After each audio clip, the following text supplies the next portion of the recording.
Good morning, students. Today I will teach you phylum Platyhelminthes and phylum Aschelminthes. तो सबसे पहले शुरू करते हैं phylum Platyhelminthes. Platyhelminthes जो phylum है, ये phylum जो है गगनबार जो साइंटिस्ट है उनके द्वारा जो है ये जिसकी डिस्कवरी की गई थी। और प्लेटी का मतलब होता है फ्लैट या चपटा, हेलमेंथ्स का मतलब होता है वर्म। ये जो इसके अंतर्गत जितने भी एनिमल्स आते हैं उनको कृमि बोला जाता है और वो चपटे कृमि उनको कहा जाता है। मेन कैरेक्टरिस्टिक्स इसके जो सामान्य लक्षण है, इसमें से जो अधिकांश जो वह है जंतु है वो परजीवी होते हैं। अधिकांश जंतु परजीवी होते हैं और कुछ जो है फ्री लिविंग होते हैं, स्वतंत्र जिनको बोला जाता है वो होते हैं। ये जो है लैंड स्थलों में पाए जाते हैं, फ्रेश वाटर में पाए जाते हैं और सॉल्टी वाटर में भी ये पाए जाते हैं, जिसको हम समुद्र कह सकते हैं कि समुद्र में भी पाए जाते हैं। इनका शरीर जो है पृष्ठ अधर सतह से चपटा होता है, बिल्कुल चपटा होता है, अतः इन्हें चपटी कृमि भी कहा जाता है। इनकी जो सिमेट्री होती है, सममिति जो होती है, वो द्विपार्श्व सममित होती है। द्विपार्श्व सममित का मतलब होता है कि इनके शरीर को अगर बीचों बीच से काटा जाए तो दो एक जैसे भागों में वो कट जाता है। ये एसिलोमेट होते हैं, का मतलब इनमें देहगुहा नहीं होती है, देहगुहा विहीन होते हैं। इसके अलावा ये जो है ट्रिपोब्लास्टिक होते हैं, तिरकोरिक होते हैं। तिरकोरिक का मतलब इनमें 3 जनन स्तर पाए जाते हैं। शरीर पर मोटा क्यूटिकल स्तर, जो बाहर से जो स्तर पाया जाता है वो क्यूटिकल का बना होता है और परजीवी होने के लिए जो है वो अनुकूलित करता है। इनमें जो बॉडी सेगमेंट होते हैं वो अनसेगमेंटेड होता है, अखंडी भवन हम इसको कह सकते हैं, वो होता है। उपांग अपेंडेजेस इनमें नहीं पाए जाते हैं। इसके अलावा इनमें एलिमेंट्री कैनाल जो होती है, आहार नाल जिसको कहते हैं, वो जो है प्रेजेंट होती है और किसी में अनुपस्थित भी होती है। माउथ प्रेजेंट होता है, एनस एब्सेंट होता है, जो गुदा जिसको बोलते हैं वो होता है।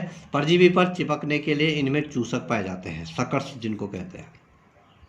श्वसन जो है सामान्य शारीरिक सतह द्वारा होता है और मोस्टली जो ये होते हैं ज़्यादातर एनएरोबिक रेस्पिरेशन करते हैं, मतलब ऑक्सीजन की अनुपस्थिति में ये श्वसन की क्रिया करते हैं। उत्सर्जन के लिए इनमें ज्वाला कोशिकाएं पाई जाती हैं। विशेष एक सेल होती है जिनको ज्वाला कोशिका या फ्लेम सेल बोला जाता है, वो इनमें पाई जाती है। 3 प्रकार की पेशियां इनमें पाई जाती हैं, अनुदैर्ध्य लॉन्गिट्यूडिनल, वृत्ताकार सर्कुलर और त्रियक ऑब्लिक। ये 3 प्रकार की पेशियां जो है इनमें उपस्थित होती है। तंत्रिका तंत्र जो होता है सीढ़ी नुमा होता है, स्क्लेरिफॉर्म उसको बोला जाता है, और या गुच्छक युक्त जो है गैंग्लिएटेड भी उसको कहते हैं, इस आकार का पाया जाता है। मोस्ट ऑफ एनिमल्स हर्मेफ्रोडाइट जो होते हैं, द्विलिंगी जिसको कहते हैं वो होते हैं। लेकिन जो सेक्सुअल जो इनमें रिप्रोडक्शन होता है वो जो है वो क्रॉस होता है, और कुछ जो जंतु होते हैं वो यूनिसेक्सुअल भी एक लिंगी भी होते हैं। ये जो हर्मेफ्रोडाइट होता है इनमें क्रॉस फर्टिलाइजेशन होता है और जो कि आंतरिक होता है, इंटरनल जिसको कहते हैं। इनका जो डेवलपमेंट होता है, इनमें हमें कह सकते हैं कि इनमें जो विकास होता है वो डायरेक्ट भी होता है और इनडायरेक्ट भी होता है, प्रत्यक्ष और अप्रत्यक्ष। प्रत्यक्ष विकास का मतलब लार्वा नहीं बनता है और अप्रत्यक्ष विकास का मतलब लार्वा बनता है।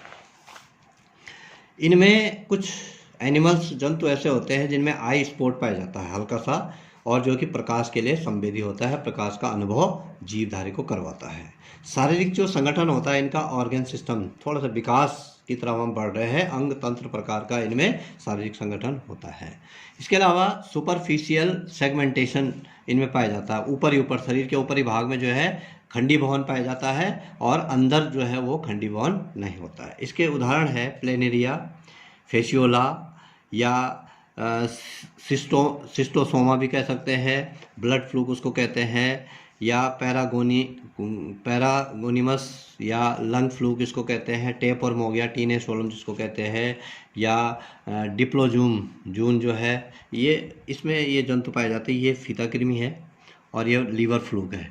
ये ज्वाला कोशिकाएं हैं जो कि उत्सर्जन का कार्य करती है। ये ज्वाला कोशिकाएं इस प्रकार की संरचना इनमें पाई जाती है, और जिन इनमें फ्लैजिला या फ्लेम सेल्स, फ्लेम बल्ब कहते हैं, जो कि एक्सक्रेटरी ग्लोब्यूल्स इनमें पाए जाते हैं, जो कि उत्सर्जन का कार्य कर जिनके द्वारा किया जाता है। दूसरा फाइलम है इसमें, फाइलम एस्केलमेंथिस। एस्कोस का मतलब होता है गुहा या कैविटी, और हेलमेंथिस माने कृमि या वर्म। ये जो कृमि होते हैं गुहा वाले कृमि होते हैं, जिनको गोल कृमि भी बोला जाता है, राउंड वर्म भी इनको बोला जाता है। मेन कैरेक्टरिस्टिक फीचर है इनकी, अधिकांश जंतु मुक्त जीवी होते हैं, फ्री लिविंग जिसको कहते हैं, और कुछ सदस्य जो है परजीवी होते हैं। मुक्त जीवी जो सदस्य होते हैं अधिकांशतः पानी में रहते हैं और कुछ मिट्टी में रहते हैं। इनमें बाइलेटरल सिमेट्री पाई जाती है। बाइलेटरल का मतलब द्विपार्श्व सममिति पाई जाती है। ट्रिप्लोब्लास्टिक त्रिकोरिक होते हैं, और स्यूडोसिलमिक मतलब गुहा पाई जाती है, देह गुहा होती है, लेकिन फॉल्स देह गुहा होती है जो कि काम नहीं करती है। देह गुहा तो होती है लेकिन वो जो है एक तरफ से झूठी देह गुहा होती है। बॉडी ऑर्गेनाइजेशन जो होता है ऑर्गन सिस्टम टाइप का होता है, अंग तंत्र जिसको कहते हैं, अंग तंत्र प्रकार का जो है ऑर्गेनाइजेशन इनमें पाया जाता है। इनमें एलिमेंट्री कैनाल जो होती है, जो उसको हम आहार नाल कहते हैं, सुविकसित होती है। माउथ और एनस उसमें उपस्थित होते हैं, मुख और गुदा ये इसमें पाए जाते हैं, उपांग नहीं पाए जाते हैं। इसके अलावा देह भित्ति में अनुदैर्ध्य पेशियां, लॉन्गिट्यूडिनल मसल्स पाई जाती है, बाहर से क्यूटिकल पाई जाती है, और ये जो है सर्कुलेटरी सिस्टम जो है इनमें जो रुधिर परिसंचरण जिसको बोलते हैं, और रेस्पिरेटरी सिस्टम श्वसन तंत्र ये अनुपस्थित होते हैं। Respiration takes place by means of the body surface. जो बॉडी सरफेस होता है, बॉडी शरीर का जो सतह होता है उसके द्वारा जो है ये श्वसन की क्रिया करते हैं। शरीर सतह हम उसको कह सकते हैं। स्पष्ट सिर का अभाव होता है इनमें, हेड एब्सेंट होता है। नर्वस सिस्टम बलय के रूप में होता है, छल्लों के रूप में जो है पाया जाता है। ब्रेन भी इनमें पाया जाता है, और अनेक तंत्रिकाएं नर्वस जो न्यूरॉन्स होती है वो निकलती है। और उत्सर्जन एक विशिष्ट कोशिका द्वारा होता है जिसको कि रेनेट कोशिका कहते हैं। जैसे हमने इससे पहले फीताकृमि में देखा फ्लैम सेल पाई जाती है, इसमें उत्सर्जन के लिए रेनेट सेल पाई जाती है।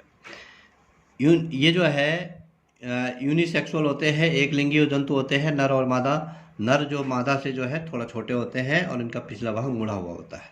निषेचन जो होता है, जो फर्टिलाइजेशन की क्रिया होती है, आंतरिक होती है, और इनमें डेवलपमेंट इनडायरेक्ट होता है, मतलब अप्रत्यक्ष होता है, लार्वा भी इनमें पाया जाता है। तो इस प्रकार से ये एस्केलमेंथिस के जो जंतु है एस्केरिस, और इसमें जो है रेडेट्स जो है रेडेटिस जो है इसको बोला जाता है, या पिन्न कृमि भी पाए जाते हैं, नेत्र कृमि भी कहते हैं, लोहा जिसको कहते हैं वो पाए जाते हैं। वाउचीरिया, फाइलेरिया कृमि जैसे कि फाइलेरिसिस बीमारी होती है, हाथी पाँव जिसको बोलते हैं, वो भी इसी में पाया जाता है। तो ये मेल एस्केरिस और फीमेल एस्केरिस है। फीमेल एस्केरिस लंबे होते हैं और मेल एस्केरिस जो है थोड़ा सा छोटे आकार के होते हैं। तो ये दो फाइलम यहीं पे समाप्त होते हैं। नेक्स्ट डे हम पढ़ेंगे एनिलिडा। Thank you.